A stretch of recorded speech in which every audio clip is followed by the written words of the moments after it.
If you're over 50 and you are looking to come off blood pressure medication or to simply lower your blood pressure naturally without using pills, I'm going to walk you through 3 scientifically proven strategies that will work for pretty much everybody. If you haven't met yet, I'm Gavin, I'm a personal trainer and I co-own New Zealand's only fitness studio for people over the age of 40. And as you can see up there, we don't let age define our limits. And many of our members come to us over the age of 40 and 50 that have had high blood pressure. And in fact, one of my close friends about 5 to 7 years ago came to me absolutely terrified that he got high blood pressure. And with a little bit of walking and a little bit of weight training and the things I'm going to map up in this video, he was able to reduce his blood pressure medication over time and stop worrying about what the potential outcome could be. You may be wondering, what are those 3 things? Well, I'm going to jump straight into this video. So number 1 is walking. And walking or cardio activities is probably one of the best things that you can do. It's a very low barrier to entry, doesn't cost you any money, and all of us can do this. And you might be wondering, why is walking so effective for reducing blood pressure? Well, I'm going to show you with the help of this little bit of paper. So what happens is when you start to do cardiovascular exercise, you are able to get more blood through the veins. So imagine this is your veins and your arteries, okay? It's about this size.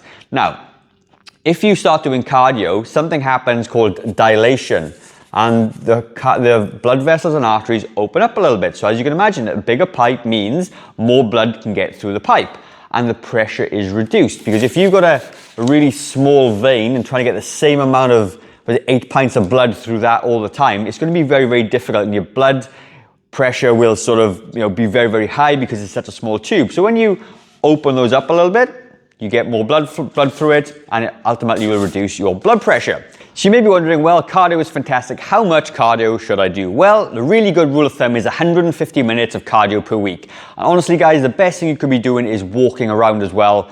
Because if you start going walks for 20 minutes a day, you may go up a couple of hills, you're going to start to breathe a bit heavier, and you're going to be doing something called zone 2 cardio just by accident. And zone 2 cardio is the perfect sweet spot you need to be in to improve your cardiovascular system, all right? And we know that if we do this regularly, people are able to increase the quality of their lives, and they can even live 7 to 10 years longer. Some studies say that cardio does that. And anybody can do 20 minutes a day. I challenge you where you can't find 20 minutes a day, right? So do 20 minutes per day consistently. And that effect alone will be fantastic to reduce your blood pressure. Like, we've got clients in our facility right now that have been training with us for quite a number of months. And actually 3 times it's happened over the last 6 months where people have started to feel lightheaded. They've gone back to their doctors and they've lost maybe 15 to 20 kilos. They're way fitter and stronger than they were. And the doctors say, well, look, the blood pressure medication that you're on is actually too high because we put you on that blood pressure when you were overweight and unfit. Now you're fitter and healthier. Your blood pressure has come down by doing these activities, and we can now lower your blood pressure. And we see it time and time again. And people are so happy when they realize they don't have to take medication anymore, right? So just by doing those things, you're going to be in a much better spot. Now, resistance training is going to be key to that as well, because the stronger your muscles are, the better that they will use things like sugar. You become more insulin sensitive, which is a really good thing as well. And with strengthening your muscles, you're going to strengthen your heart at the same time, which again has a net positive outcome to it. And you may be wondering, how do I do resistance training? What am I supposed to do? There's so much conflicting information. Well, number 1, if you want to not think about it whatsoever, comment strength down below and I will send you over a resistance training program that you can follow very, very easily.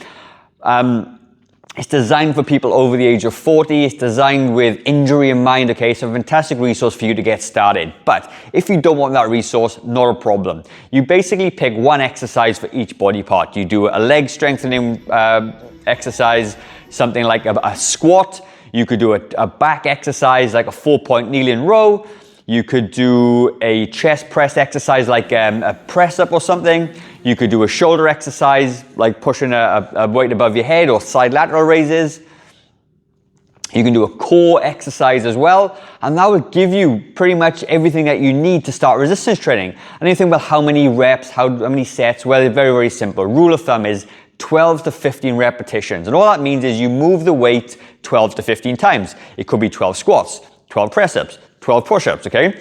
And it needs to be a little bit of intensity as well. So when you get to about 12 to 15 reps, it kind of needs to be challenging just when you're starting off. But like I said, if you're not doing it before and you start now, it's going to be a great thing for you to do. So if you couple resistance training with a little bit of cardio, you're going to be in a much better position moving forward. But like I said, if you do want a copy of that resource, comment strength, and I'll send that bad boy over to you. So what's the third thing? The third thing is to actually avoid fat, trans fats.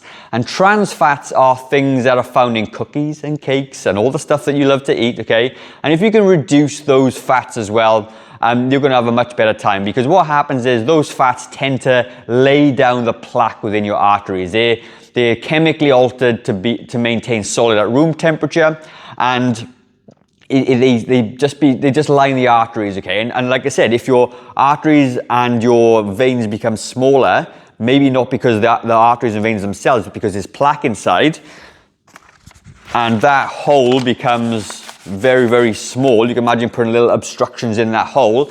Your blood pressure has to go up to push it through those arteries, okay? So what can you do instead? You can look for, just Google this. Things like naturally occurring fat like olive oil are great things to be swapping butter and things for, because they're not trans fats, okay? Coconut oil is another good one. Nut butters do the same thing as well. So good quality fats in your diet is fantastic. But the thing of it is, if you reduce the overall fat in your diet as a general rule of thumb anyway, you will by default decrease your calories. Fat has 9 calories per gram. And what I find with our clients is that they get enough fat from the carbs and the proteins that they eat. You don't actually need to add extra fat into your diet. And when you reduce your fat, you reduce your calories, you therefore lose body fat. And if you lose body fat and you lose the visceral fat, then obviously that's going to be a good thing, because losing weight is actually a big deal for people with the high blood pressure. So if you can reduce your weight as well, you're going to be fantastic. And if you couple losing the weight with the cardio and the resistance training, you are going to be in a much better spot moving forward. And that's really the 3 things. But it does come with a sacrifice. It takes a little bit of effort, but it's not as much effort as you think. You can walk for 20 minutes per day. You can do resistance training 2 or 3 times per week. That's all it's going to be. Your time commitment really isn't that big. But if you commit to doing it, like we see at our gym here all the time, people will come off medication within 5 to 6 months, but obviously be guided by your doctor. And even if you don't come off medication completely, you can definitely lower it. And lowering medication is always going to be a good thing. And the other thing as well, which is fantastic, is that the exercise will enhance effectiveness of the medication that you take, which means it works better.